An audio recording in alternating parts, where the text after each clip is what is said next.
할렐루야. 아멘. 예, 우리 오늘 그 야고보서 이제 마지막 부분입니다. 그래서 야고보서 이제 전체의 주제는 행함이 있는 성숙한 믿음의 사람이 되라라는 게 그 야고보서의 주제입니다. 그래서 우리가 성화된 삶을 살고 또 행함이 있는 삶, 또 참된 믿음의 사람이 되라고 얘기를 하는데, 오늘 본문 이제 야고보서 마지막에 보니까 기도로 마무리를 하고 있어요.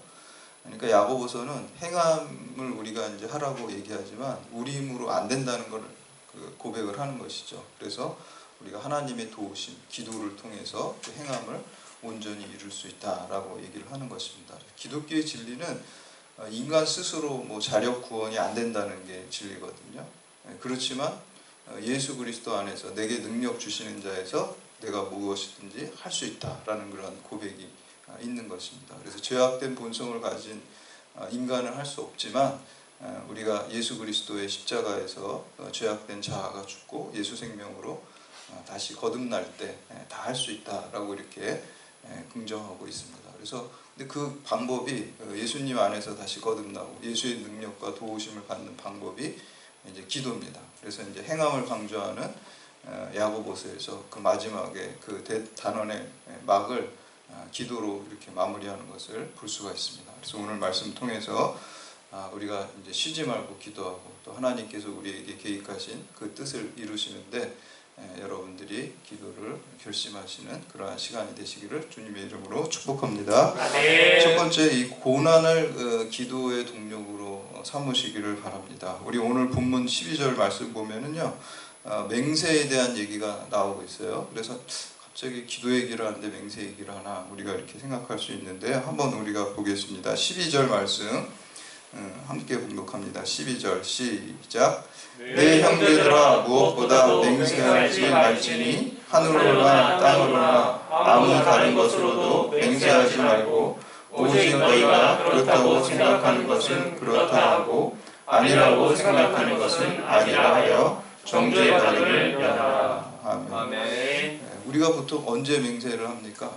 자신의 이제 결백을 주장할 때, 사람들이 안 믿어줄 때 내가 막 맹세를 해서 내가 진실하다는 걸 보여줄 때 이제 맹세를 하고요. 또 한 가지는 그 어려움을 당할 때 맹세를 하는 거죠. 근데 절대로 안 하겠다 이런 뭔가 맹세를 하게 되는 거죠. 그래서 한마디로 말하면 내 결백을 증거할 때도 그렇고 또 어려움에 처할 때도 그렇고 고난에 있을 때 맹세를 하고 일상적일 때 맹세를 하지는 않죠. 우리가 그러니까 어려움에 닥쳤을 때 내 진실을 밝혀야 된다든지 아니면 이 어려운 상황을 벗어나야 될 때 맹세를 통해서 이제 벗어나죠. 그런데 오늘 본문 말씀을 보니까 그런 맹세 하지 말라는 거예요. 다른 말로 이걸 좀 우리가 묵상해서 바꾸면 우리가 어려움을 당할 때 인간적인 수단을 사용하지 말라고 얘기를 하는 것입니다. 여기서 이제 맹세라는 거는 이 당시에 이제 야고보 시절에 이제 많은 사람들이 그 어려움을 당할 때 거짓 맹세를 한 거예요. 그 맹세를 지키지 않으면 거짓 맹세가 되는 거잖아요.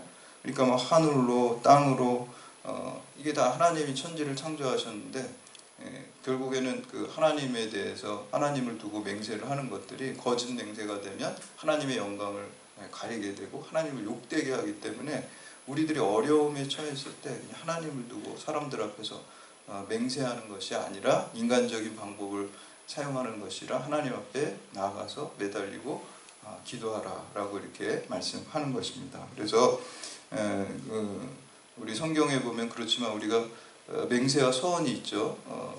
저를 이제 개인적으로 저를 보면은 제가 어려움이 있었을 때 목사 되겠다고 이렇게 서원했거든요. 눈도 다쳤을 때 그렇고 제가 이제 그 귀 또 중염 수술하고 이럴 때 청소년 때도 맹세하게 된 게 어려움이 있었을 때 이게 잘 낫게 해주시면 수술이 잘 되면 제가 이제 주의 종이 되겠습니다. 이런 이제 서원을 했거든요. 그래서 서원이라는 게 분명히 우리 성경에는 있습니다. 그런데 이제 조심해야 될 거는 서원을 남발하면 안 된다는 것이고요. 또 서원을 했으면은 그걸 반드시 지켜야 되는 것입니다. 그걸 지키지 않으면은 굉장히 어려움이 있어요. 그래서 저도 지키지 않으려고 막 여기저기 도망가려고 그랬는데 어려움이 계속 있더라고요. 그래서 그 제 체험입니다. 그래서 그냥 포기하고 서원했으면은 그 약속을 하나님 앞에 지켜드려야지 오히려 그게 축복의 또 형통의 길인 줄 믿으시기를 바랍니다. 그래서 이제 신명기 23장 21절에 내 하나님 여호와께 서원하거든 갚기를 더디하지 말라. 내 하나님 여호와께서 반드시 그것을 내게 요구하시리니 더디면 그것이 내게 죄가 될지니라 라고 했습니다. 그래서 하나님께 여러분들이 서운한 게 있으면 그거 꼭 지키셔야 돼요. 그리고 하나님은 기억력이 너무 좋으셔가지고 나는 내가 서운했는데 우리는 잊어버릴 수가 있어요. 뭐 어떤 세상 상황에 있어서 더 좋은 게 있으면 거기에 마음을 뺏겨서 내가 서운한 것도 내가 잊어버리는데 하나님은 안 잊어버리신다. 그걸 다 기억하시고 언젠가 내가 다른 길로 갈 때 생각나게 하셔서 그거를 이행하도록 이렇게 하십니다. 그래서 우리가 어려움 당할 때 함부로 맹세하는 것이 아니라 함부로 서원하는 것이 아니라 또 필요할 때는 또 해야 됩니다. 하나님께서 그 서원을 통해서 내 인생을 좋은 길로 인도하시기 위해서 그런 상황을 주셨기 때문에 또 해야 될 때는 하지만 그것을 조심하고 신중하라는 게 이제 오늘 말씀이고요. 인간적인 방법으로 맹세를 남발하지 말라라고 이렇게 얘기를 하는 것입니다. 우리 13절 말씀 함께 봉독합니다. 13절 시작. 너희 중에 고난당하는 자가 있느냐 그는 기도할 것이요 즐거워하는 자가 있느냐 그는 찬송할지니라. 아멘. 우리가 성도가 고난당할 때는 이제 기도하라는 때입니다. 그래서 우리에게 고난이 있으면 하나님께서 우리를 기도를 통해서 이 고난의 문제를 해결하게 하시고 더 큰 영광의 자리로 나를 인도하신다는 사인인 줄을 우리가 믿으시기를 바랍니다. 그래서 고난이 성도에게는 기도하라는 하나님의 메시지구나. 그러면 이제 고난을 붙들고 상한 심령으로, 상한 심령을 주님께서 꺾지 않으시고 꺼져가는 상한 갈대를 꺾지 않으시고 꺼져가는 불을 끄지 않으신다 그랬거든요. 그래서 우리가 고난이 있을 때 상한 심령을 동력으로 삼아 고난이 있을 때 더 그게 기도와 간절한 기도가 나오잖아요. 그렇기 때문에 그것을 휘발유로 삼아서 기도의 휘발유로 삼아서 우리가 기도해야 될 줄로 믿습니다. 그래서 전도서 7장 14절에 보면은 솔로몬이 형통한 날에는 기뻐하고 공고한 날에는 되돌아보아라 라고 이렇게 말씀하고 있습니다. 인생에 두 날이 있죠. 형통한 날과 공고한 날. 형통한 날에는 기뻐하고 하나님께 감사하고 하나님께 영광 돌리는 것이고요. 공고한 날에는 돌아보라 그랬어요. 혹시 내가 하나님 뜻대로 잘 살지 못한 부분이 있는지 나를 돌아보고 기도하고 내가 잘못된 부분을 하나님 고치게 해주십시오. 이렇게 우리가 기도해야 될 줄로 믿습니다.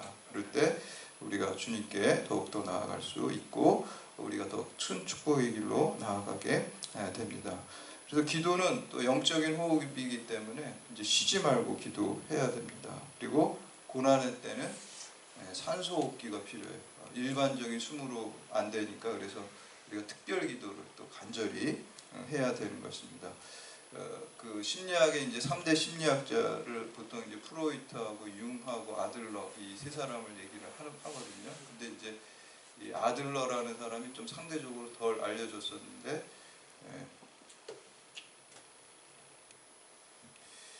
이 사람이 이제 그 일본의 그 어떤 철학자 기시미 이치로라는 사람이 그 미움받을 용기라는 그 책을 내서 이 아들러의 심리학을 가지고 이렇게 그 책을 낸 거거든요. 그래서 개인 심리학 또 혹은 자기 개발을 위한 그 심리학을 쓰고 있습니다. 그래서 개인 심리학의 대가라고 그러는데 미움받을 용기 그리고 이제 여러분이 더 잘 알고 계신 분은 이제 스티븐 코비의 성공하는 사람들의 7가지 습관 그 책이 이제 아들러 심리학에 근거해가지고 자기 개발서로 이렇게 쓴 책입니다. 근데 거기 보면은 이 아들러는 어떻게 얘기하냐면 우리 가운데 고난이 있고 어려움이 있고 그 좀 컴플렉스가 있잖아요. 그거를 자기 개발의 동력으로 삼으라고 이렇게 쓰고 있어요.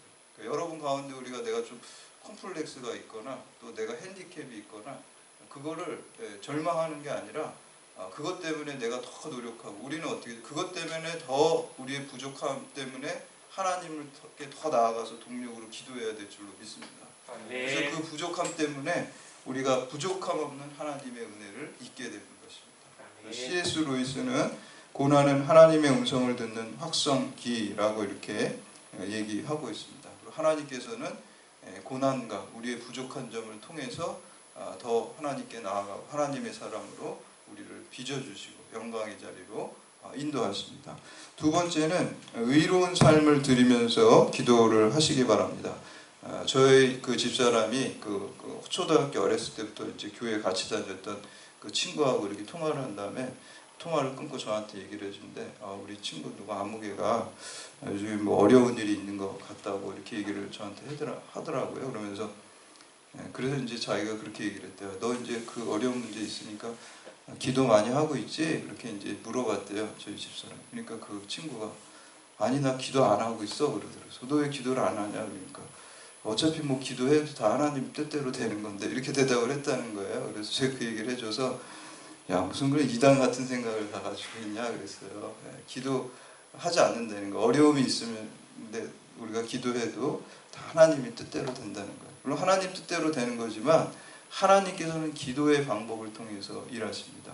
그래서 성경에 보면은 기도하라 그래요. 특별히 에스겔서 36장 37절에 보면 이렇게 나오고 있습니다.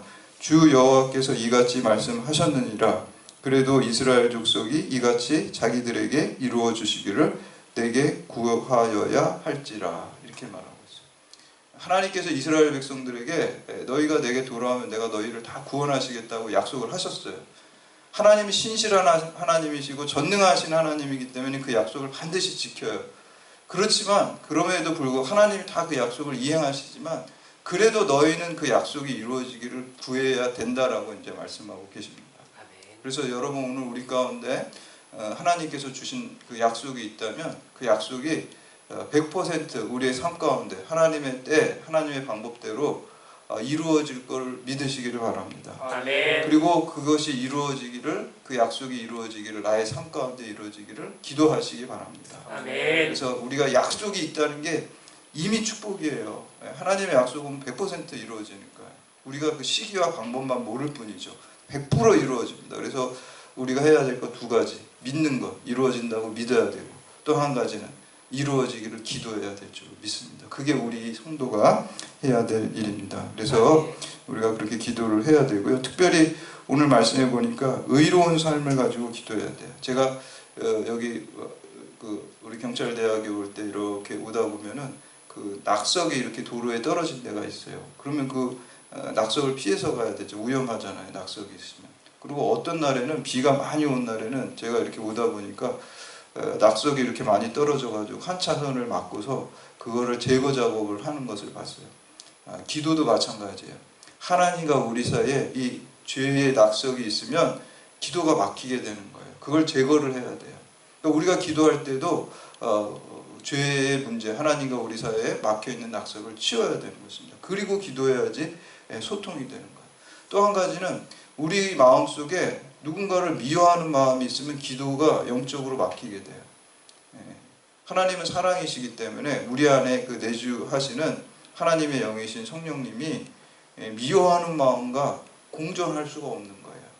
그래서 주님께서 원수도 사랑하라고 하는 이유가 그 원수를 위한 게 아니라 사실 나를 위한 거거든요. 결국에는 내가 사랑하는 마음을 가져야지 내 영이 하나님과 교통할 줄로 믿습니다. 아멘. 여러분 누구를 막 잔뜩 미워하고 증오하는 마음이 그냥 마음속에 가득한데 하나님 마음 보시고 이 마음속에 내주하신 하나님이 사실 수가 없어요. 기도가 안 되는 거예요. 누구를. 그래서 먼저 용서를 하고 그런 다음에 사랑하는 마음을 가져야지만 우리가 기도가 하나님께 상달될 줄로 믿습니다.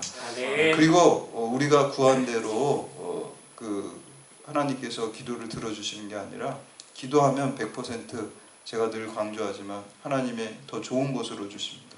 하나님의 인도하심과 하나님의 보호하심과 하나님과 동행하심이 있습니다. 그래서 기도하는 삶 자체가 이미 하나님과 함께하는 삶이기 때문에 그게 축복받은 삶이에요. 내가 기도하는 삶을 산다는 것 자체가 이미 하나님과 함께하기 때문에 축복받은 거예요. 그래서 우리가 기도할 때 사실 하나님께서 우리의 아버지가 되심을 존재론적으로 믿는 거예요. 여러분 자녀를 기르잖아요. 여러분 자녀에게 좋은 곳으로 주잖아요. 그 나쁜 곳으로 주는 엄마 아빠가 어디 있습니까? 이 세상에. 그리고 우리가 하나님 아버지임을 믿고 기도하는 거잖아요. 그러면은 우리가 내가 구한 대로 되면은 기뻐하고 구한 대로 안 되면 슬퍼하고 일희일비하는 거는 하나님 아버지가 좋으신 하나님이시고 우리를 사랑하신 하나님이라는 거를 안 믿는 거예요. 불신앙이에요, 사실. 그냥 구한 대로 되면 기뻐하고 또 구한 대로 안 되면 또 슬퍼하고 일희일비하는 거는 하나님 아버지, 사랑의 하나님 아버지를 믿지 않는 불신앙입니다. 그렇기 때문에 우리가 기도할 때 하나님께서 100% 더 좋은 것으로 주신다라는 것을 믿고 하나님 아버지, 그게 의 존재를 우리가 사랑의 아버지임을 믿고 기도하시기를 바랍니다. 우리 16절에서 18절 말씀 함께 봉독합니다. 16절 시작. 그러므로 너희 죄를 서로 고백하며 병이 낫기를 위하여 서로 기도하라. 의인의 간구는 역사하니 큼이니라. 엘리야는 우리와 성정이 같은 사람이로되 그가 비가 오지 않기를 간절히 기도한즉 3년 6개월 동안 땅에 비가 오지 아니하고 다시 기도하니 하늘이 비를 주고 땅이 열매를 맺었느니라.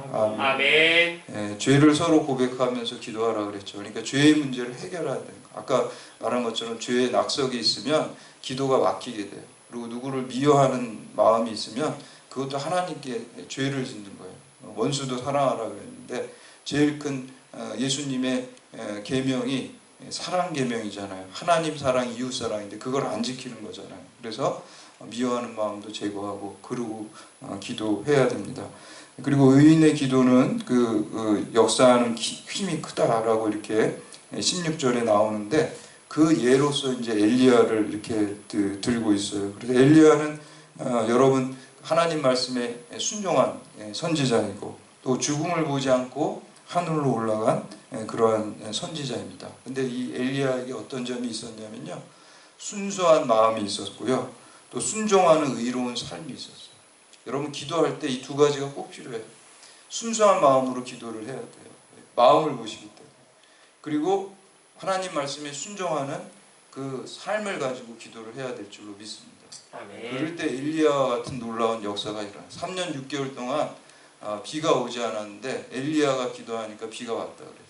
엘리야의 마음속에 순수한 마음이 있었고 하나님 말씀을 청종하는 그러한 의로운 삶이 있었기 때문에 놀라운 기적이 일어난 줄로 믿습니다. 아멘. 세 번째는 치유를 위해서 합심해서 중보 기도하시기를 바랍니다. 우리 14절 말씀 함께 봉독합니다. 14절 시작.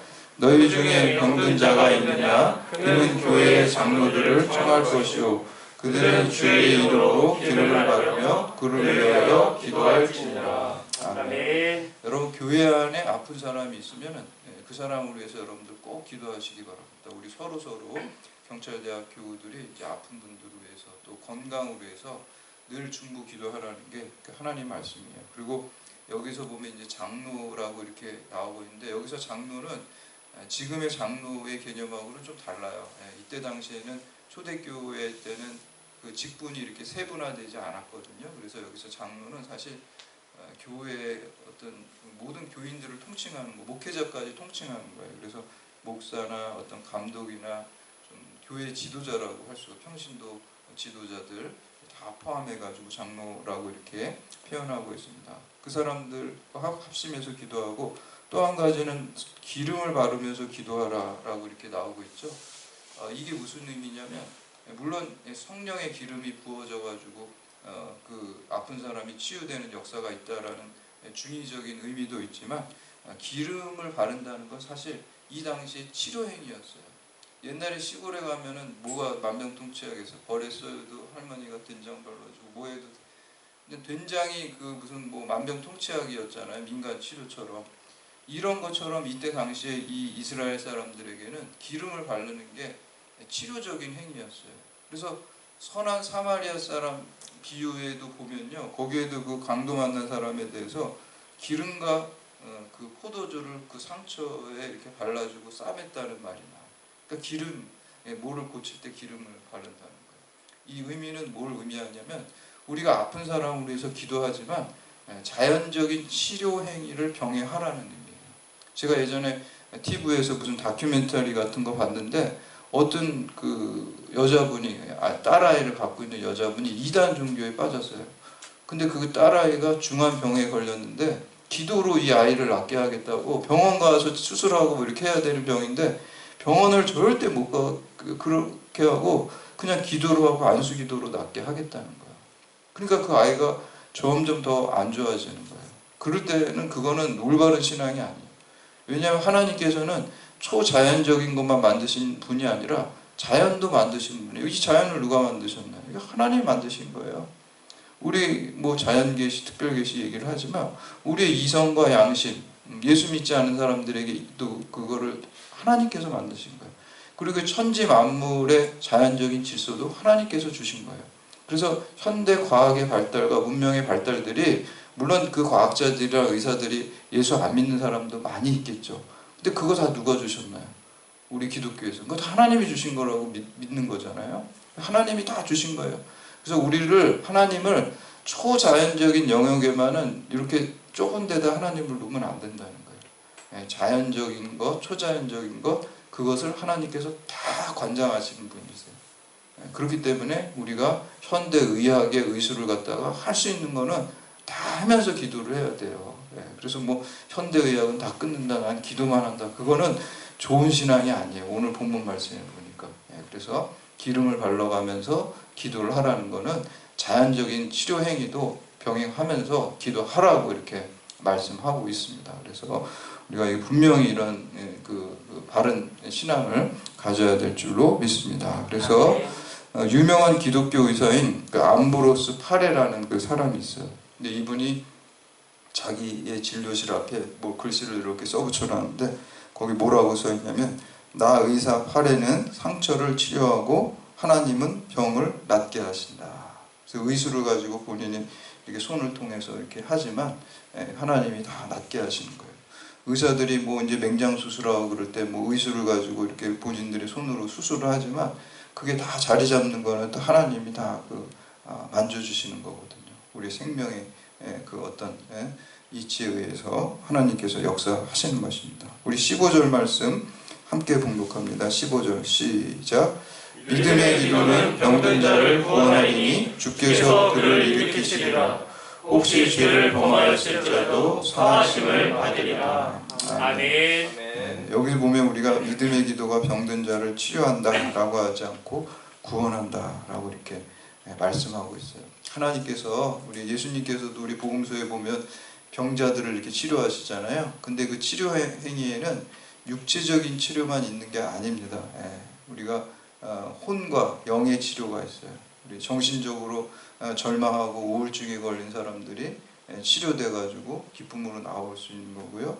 또 불신앙에 빠져 있는 사람들, 하나님 믿지 않는 사람도 우리가 그 성경적 입장에서 보면 영적으로 병든 거예요. 영적으로 치유돼야 돼요. 그러니까 복음을 얻어서 그 사람이 예수를 믿고 알게 되는 것이 그게 영이 치유되는 거예요.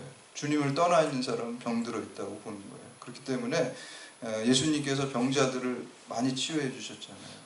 그 사람들이 병을 육체를 치유하심으로써 육체의 치유는 이 세상에 있는 동안만 유효한 것이죠. 그러나 영혼을 치유해 줄 때 그 일을 계기로 해서 왜 문둥병자를 주님께서 10명 고쳐주셨는데 9명 그냥 다 가버리고 1명만 돌아왔잖아요. 9명은 육체의 치유만 되고 거기서 끝이에요. 여기서 뭐 살다가 그냥 그걸로 끝이에요. 1명 돌아온 사람은 어떻게 됐냐면요, 육체적 치유가 됐을 뿐만 아니라 주님을 찬양했기 때문에 그 영이 치유된 거예요. 주님을 구주로 모시고 고백했기 때문에 그 사람은 육체가 치유됐을 뿐만 아니라 영이 치유돼서 이 세상에서 뿐만 아니라 영생을 얻게 된 줄로 믿으시기를 바랍니다. 아멘. 그래서 우리가 기도할 때 우리 경찰대학에 또 우리 교우들을 육체적 질병으로 해서 또 믿지 않는 자들이 주님께 돌아와서 영과 또 그 영혼이 다 영육혼이 다 치유되는 놀라운 역사를 위해서 여러분들이 기도하시고 그 기도를 통해서 우리 경찰대학 안에 놀라운 치유의 역사, 주님의 치유의 역사, 구원의 역사를 이루어가는데 여러분들이 크게 쓰임받고 하나님께 영광 돌리시기를 주님의 이름으로 축원합니다. 아멘.